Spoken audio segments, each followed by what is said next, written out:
Episode 2 की शुरुआत वहीं से होती है जहाँ पे एपिसोड 1 एंड हुआ था। जैसे ही गैंग उक डोर ओपन करता है, यूरी डिसबैलेंस होकर गिरने वाली होती है और गैंग उक उसका हाथ पकड़ लेता है और उसे अपनी तरफ खींचता है।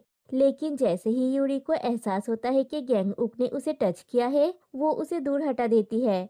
टेबल के ऊपर रखा हुआ नेम प्लेट देख के गैंग उक को पता चलता है कि वही छन यूरी है। गैंग उक पूछता है उसे देख के यूरी भाग क्यों रही थी। यूरी कहती है वो भाग नहीं रही थी, बल्कि गैंगउक से बच रही थी। फिर पूछती है गैंगउक उससे क्या जानना चाहता है। गैंगउक पूछता है यूरी को माउंट हेबंग वाली लाश का लोकेशन कैसे पता चला। यूरी उसके क्वेश्चन को इग्नोर करती है और उसे वहां से चले जाने के लिए कहती है। लेकिन गैंगउक फिर से वही सवाल करता है तो यूरी कहती है कि उसे किसी ने बताया था। गैंगउक पूछता है किसने, तो यूरी कहती है भूत ने। लेकिन एज यूजुअल गैंगउक को उसकी बात पे विश्वास नहीं होता।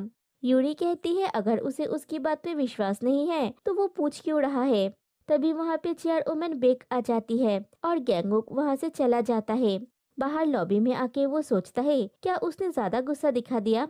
तभी उसकी मुलाकात सुंगजे से होती है और उसे पता चलता है छैनी यूरी उसकी होने वाली साली है। सुंगजे उसका मजाक उड़ाने लगता है तो गैंगउक कहता है वो जल्द ही यूनजो की लाश को ढूंढ निकालेगा, सुंगजे ने चाहे जहाँ पे छुपा दिया हो। और ये कह के वो चला जाता है। दूसरी तरफ चियारोमैन बेक यूरी से भूत के बारे में पूछती है क्योंकि उन्होंने उन लोगों की लास्ट बातें सुन ली थी। लेकिन यूरी बात को संभालते हुए कहती है वो बस मजाक कर रही थी। चियारोमैन बेक उसे समझाती है कि वो कोई बेवकूफी ना करे क्योंकि पूरी दुनिया की नजरें उस पर है और कोई भी झमेले से दूर रहने के लिए कहती है। फिर वो लोग बिजनेस की बात करते हैं। चियारोमैन बेक उसे ग्लोबल ब्रांड्स के साथ काम करने की सलाह देती है। लेकिन यूरी इस बात से एग्री नहीं होती। उसका कहना है कि सिर्फ नाम यूज करने के लिए वो ग्लोबल ब्रांड को लॉयल्टी क्यों दे। लेकिन फिर भी चियारोमैन यूरी को इस बारे में सोचने के लिए कहती है। दूसरी तरफ गैंगउक की ग्रैंडमा उसे इमोशनली ब्लैकमेल करके एक ऑर्फनेज में मदद करने के लिए भेजती है। वहाँ पे जब गैंगउक बच्चों के साथ फुटबॉल खेल रहा था, बॉल फर्स्ट फ्लोर की एक विंडो की कांच तोड़ के उसके अंदर चला जाता है। जब गैंगउक बॉल को लेने जाता है, उसके दिमाग में अचानक एक आइडिया आता है। वो तुरंत ऑफिस पहुंचता है और अपने कोवर्कर से कहता है जिस होटल में युंजो को लास्ट दिखा गया था वहाँ के उस दिन के सारे गेस्ट की लिस्ट निकालने के लिए। इधर सुंगजे हाड़ी के घर पे आता है उसके फैमिली से मिलने के लिए। हाड़ी उसे कहती है यूरी ने कहा है सुंगजे ने पैसे के लिए अपने एक्स को छोड़ दिया और वो शादी के खिलाफ है। ये सुन के सुंजे सीधा यूरी के ऑफिस में पहुंच जाता है और पूछता है वो उसकी बदनामी क्यों कर रहा है, कि वो हाड़ी की दौलत के लिए उससे शादी करना चाहता है। यूरी हंसती है और कहती है युंजू लापता होने से पहले उससे मिलने आई थी। फ्लैशबैक में दिखाया जाता है सच में युंजू होटल आई थी और यूरी से कही थी सुंजे ने उसे प्रपोज किया था और फिर अचानक उसे छोड़ के दूसरा गर्लफ्रेंड बना लिया। अभी वो प्रेग्नेंट है और वो सुंजे के बिना नहीं रह सकती और वो यूरी से मदद मांगने आई है। कहानी प्रेजेंट में आती है। सुंजे कहता है ये सब झूठ है, वो बच्चा उसका नहीं है। यूरी पूछती है क्यों ना हम ये युंजू से ही पूछ ले। सुंजे कहता है मरे हुए लोगों से कैसे पूछ सकते हैं। यूरी कहती है सुंगजे ने तो कहा था कि वो मरी नहीं है, बस लापता है। सुंगजे कहता है हाँ वो लापता हो गई है। यूरी कहती है जांग युंजू यहीं पे है और किसी को अंदर आने के लिए कहती है। तभी डोर ओपन होता है। सुंगजे डर जाता है, लेकिन वो यूरी की सेक्रेटरी होती है। सुंगजे को रिलीफ मिलती है। लेकिन युंजू की आत्मा सच में वहाँ पे मौजूद होती है। उसने बदला लेने के लिए यूरी की हेल्प मांगी थी।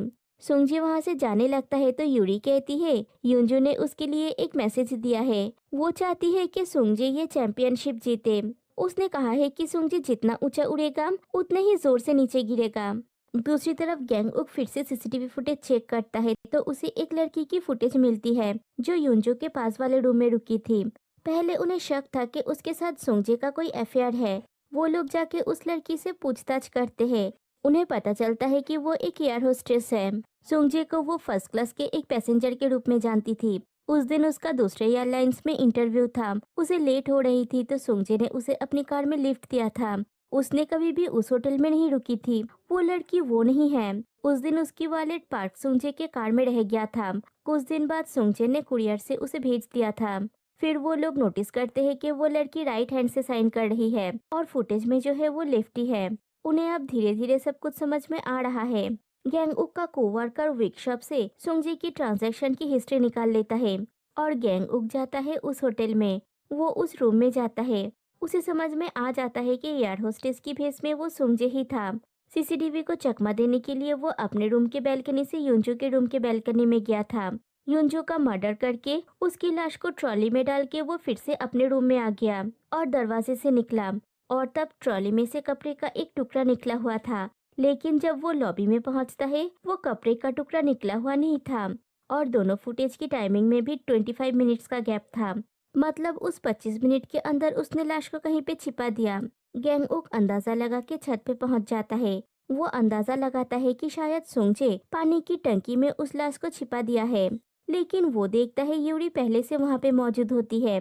यूरी भी यहाँ पे लाश को खोजने आई थी।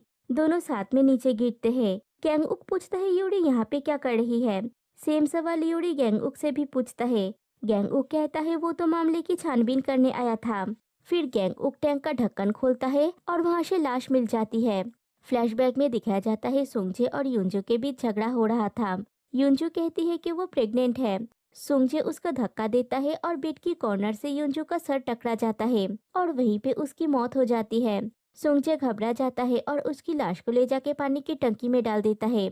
दूसरी तरफ सुंगजे गोल्फ की चैंपियनशिप जीत जाता है। जब रिपोर्टर्स उसकी इंटरव्यू ले रहे होते हैं, गैंगउक पुलिस को लेके वहां पे पहुंच जाता है और सबके सामने पुलिस उसे अरेस्ट करती है। अब उसके खिलाफ पुख्ता सबूत है। हारी को भी पता चलता है कि यूरी ने पुलिस की हेल्प की है। गैंगउक यूरी को कॉल करके पूछता है कि उसे कैसे पता चला कि लाश वहां पे है। तभी हारी आके उस पे गुस्सा निकालने लगती है और इल्जाम लगाती है क्योंकि यूरी की शादी टूट गई है, इसलिए उसकी शादी तोड़ने के लिए यूरी ने ये सब कुछ जानबूझ के किया। तभी वहाँ पे चेयरवुमन बेक आ जाती है। वो भी यूरी से नाराज होती है और हारी से दूर रहने के लिए कहती है। फिर होटल चेन बिजनेस के बारे में उन्हें जो ऑफर मिली थी उसे सीधा ना करने के लिए मना करती है और एक बार उस होटल में विजिट करने के लिए कहती है। दूसरी तरफ सुंगजे का वकील उससे आके कहता है उसके डैड ने कहा है कि उसकी गलती को मान लेने के लिए, ताकि उनके पॉलिटिकल करियर में कोई नुकसान ना पहुंचे। लेकिन सुंगजे कहता है अगर उसके बाप ने उसे नहीं छुड़ाया तो वो उनका सारा कारनामा पब्लिक कर देगा। उसका बाप अपने इमेज को बचाने के लिए प्रेस के सामने कहता है झांग योंजू मेंटली इल थी। उसने सुंगजे के बारे में झूठी खबर फैलाई थी और प्रेस के सामने रोने का नाटक करते हैं। गैंगउक और उसके कोवर्कर्स टीवी पे ये न्यूज़ देखते हैं। तभी उसके फ्रेंड का कॉल आता है जो जेजू आइलैंड में शादी कर रहा है और उसे इनवाइट करता है। उसका कोवर्कर कहता है अगर वो जेजू आइलैंड जा रहा है तो वहाँ पे छुंगवी दादी से मिलने के लिए। दूसरी तरफ यूरी भी जेजू आइलैंड पहुँचती है। चैरोमैन ने जो होटल के कोलैबोरेशन के लिए कही थी उसी काम के लिए वो होटल पहुँचती है और गैंगउक भी उसी होटल में जाता है। वहीं पे उसके फ्रेंड की शादी है। वहाँ पे एक फैशन ब्रांड का शो भी होने वाला है। गैंगउक जाके अपने फ्रेंड से मिलता है। उसका फ्रेंड उसे आज रात को वहीं पे रुक जाने के लिए कहता है। शादी के प्रमोशनल इवेंट में उसने एक स्वीट जीता है, लेकिन आज ही वो लोग हनीमून के लिए निकल रहे हैं, तो वो गैंगउक को उसी स्वीट में रहने के लिए कहता है। दूसरी तरफ यूरी जाके उस होटल के सीईओ मिनहुआंग से मिलती है, जो उसका पुराना फ्रेंड है। और यूरी मिनहुआंग के ग्लोबल चेन बिजनेस के आइडिया को रिजेक्ट कर देती है। मिनहुआंग एक दोस्त के हिसाब से यूरी को रात को उसके होटल में रुकने के लिए कहता है और यूरी मान जाती है। फिर मिनहुआंग यूरी को डिजाइनर हाना के न्यू कलेक्शन दिखाने के लिए ले जाता है। यूरी को उसके बनाए हुए कपड़े पसंद नहीं है, लेकिन एक ड्रेस उसे पसंद आती है। दूसरी तरफ गैंगउक बाहर जाके सी फूड खाता है और चुंगहुई दादी के बारे में पूछताछ करता है। दूसरी दादी कहती है जब से उसके पोती को नौकरी से निकाला गया है वो बीमार रहने लगी है। फिर गैंगउक होटल लौट आता है। पहले स्टाफ को उसके नाम का स्वीट नहीं मिलता, फिर मिल जाता है और गैंगउक अपने स्वीट में चला जाता है। दूसरी तरफ यूरी को जो स्वीट दिया गया है वहाँ घुसते ही उसे कुछ एहसास होता है। छत से पानी टपक रहा होता है और एक फ्लावर वास गिर जाता है। गैंगउक नहा रहा था, उसे भी आवाज सुनाई देता है, लेकिन वो बाहर आके देखता है वहाँ पे कोई नहीं है, क्योंकि तब यूरी सोफे के पीछे उन फूलों को समेट रही थी। स्टाफ्स ने गलती से दोनों को एक ही रूम दे दिया है। गैंगउक फिर से बाथरूम में चला जाता है और यूरी उठ के बेडरूम में चली जाती है। जाते समय फिर से वो फर्श पे पानी देखती है तो उसे लगता है ये भी कोई भूत का काम है। फिर यूरी बेडरूम में जाने के बाद गैंगउक बाथरूम से निकलता है और टीवी ऑन कर देता है। यूरी को अभी भी लगता है कि ये किसी लोकल भूत का ही काम है। वो ज्यादा नहीं सोचती और बेडरूम का डोर बंद करके सो जाती है। रात को फिर से सीलिंग से उसके मुंह पे पानी टपकता है तो वो ब्लैंकेट से खुद को पूरी तरह से ढक के सोती है। इधर गैंगउक ड्राइंग रूम में टीवी देखते और ड्रिंक करते करते सो जाता है। फिर आधी रात को आके वो बेड पे सो जाता है। नेक्स्ट डे मॉर्निंग नींद से जागने के बाद दोनों ही ये देख के शॉक्ड हो जाते हैं कि दोनों ही सेम बेड पे सो रहे हैं। दोनों ही एक दूसरे पे आरोप लगाने लगते हैं। दोनों को ही लगता है कि दूसरा आदमी उसके रूम में घुस आया है, लेकिन फिर पता चलता है कि ये होटल स्टाफ्स की गलती थी। वो लोग अपनी गलती मानते हैं और माफी मांगते हैं, लेकिन यूरी को ये बात सताती है कि कहीं रात को उसने गैंगउक को टच तो नहीं कर दिया। और हेजिटेट करते हुए गैंगउक से पूछती है कहीं रात को गलती से उन दोनों के बीच टच तो नहीं हो गया। गैंगउक को लगता है यूरी ये पूछ रही है कि कहीं गैंगउक ने उसका फायदा तो नहीं उठाया। यूरी कहती है ऐसी कोई बात नहीं है, वो बस इतना पूछ रही है कि उसने गलती से गैंगउक को टच तो नहीं कर दिया। लेकिन गैंगउक गुस्सा हो जाता है। यूरी सोचती है वो तो बस गैंगउक के भले के लिए पूछ रही थी, अब अगर उसे भूत दिखेंगे तो यूरी फिक्र नहीं करेगी।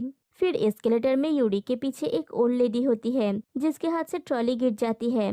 गैंगउक देखता है अगर वो ट्रॉली जाके यूरी को लगी तो उसे चोट लग सकती है। वो ट्रॉली को उठाने के लिए एकदम हीरो स्टाइल में एस्केलेटर से उतरता है। वो ट्रॉली को तो रोक लेता है, लेकिन खुद धड़ाम से जाके गिरता है। वहाँ पे मिनहुआंग भी था। वो आके यूरी से पूछने लगता है वो ठीक है या नहीं। गैंगउक सोचता है उसने बचाया और मिनहुआंग आके हीरो बन रहा है। वो ओल्ड लेडी आके गैंगउक से माफी मांगती है। फिर वो लेडी जाने के बाद मिनहुआंग आके कहता है उसने यूरी को बचा के अच्छा किया, वरना उसकी यूरी को चोट लग जाती। और गैंगउक को अपना कार्ड देता है और कहता है कभी भी जरूरत पड़े तो उसे याद करना। गैंगउक कहता है उसने कोई इनाम पाने के लिए ये नहीं किया, वो तो बस छानी यूरी को बचाना चाहता था। तभी यूरी उसे थैंक यू कहती है उसे बचाने के लिए, और मिनहुआंग यूरी को लेके वहां से चला जाता है। फिर दिखाया जाता है मिनहुआंग उन दोनों स्टाफ्स को गलती करने के लिए जॉब से निकाल देता है। इधर गैंगउक होटल से निकलते वक्त देखता है गार्ड्स एक बूढ़ी दादी को अंदर जाने से रोक रहे हैं जो अपनी ग्रैंडडॉटर को ढूंढने के लिए आई है। गैंगउक जाके देखता है ये वही दादी है जिसे वो ढूंढ रहा था। वो दादी कहती है उसकी ग्रैंडडॉटर दामी पिछली रात से घर नहीं आई। वो पुलिस के पास गई थी, लेकिन पुलिस ने कहा शायद वो भाग गई है। घर से निकलते वक्त उसने कही थी वो यहाँ पे होने वाले फैशन शो में आ रही है, इसलिए वो दादी यहाँ पे आई है। वो गैंगउक से उन्हें मदद करने के लिए कहती है। गैंगउक उनके घर जाके दामी की रूम की छानबीन करता है। दामी एक फैशन डिजाइनर है। वहाँ पे गैंगउक को दामी का टैब मिलता है। दूसरी तरफ यूरी की कार बीच रास्ते में अचानक रुक जाती है और फिर से उसके हाथ पे पानी टपकता है। यूरी को समझ आ जाता है कि ये वही आत्मा है जो होटल रूम में था। गैंगउक जाके होटल का सीसीटीवी फुटेज चेक करता है। मिनहुआंग ने उसे पहले ही कहा था वो उसे कोई भी मदद मांग सकता है। सीसीटीवी फुटेज में वो देखता है दामी जाते समय एक टैक्सी में उठी थी। उस टैक्सी का नंबर गैंगउक को मिल जाता है। गैंगउक एक पुलिस को लेके उसी जगह पे जाता है जहाँ पे टैक्सी ने उसे छोड़ा था, और जाते समय उसे टैब में एक सीसीटीवी फुटेज मिलता है जहाँ पे वो डिजाइनर हाना दामी को बहुत डांट रही होती है। उसे बहाने से दूसरी जगह पे भेजती है और उसके डिजाइन को चोरी कर लेती है। फिर वो उस स्पॉट पे पहुँचता है। गैंगउक देखता है यूरी पहले से ही वहाँ पे मौजूद है। दोनों फिर से एक दूसरे को देख के चौंक जाते हैं। बात करते करते यूरी की पैर फिसल जाता है और वो गिरने वाली होती है। गैंगउक उसका हाथ पकड़ने जाता है, लेकिन यूरी हाथ हटा लेती है और ऐसे में दोनों साथ में पानी में गिरते हैं और दोनों ही देखते हैं पानी के नीचे दामी की लाश है। गैंगउक यूरी की आंख को ढक देता है और यहीं पे एपिसोड 2 एंड हो जाती है। तो गाइस आज के लिए बस इतना ही, फिर मिलते हैं नेक्स्ट वीडियो में, तब तक के लिए बाय बाय।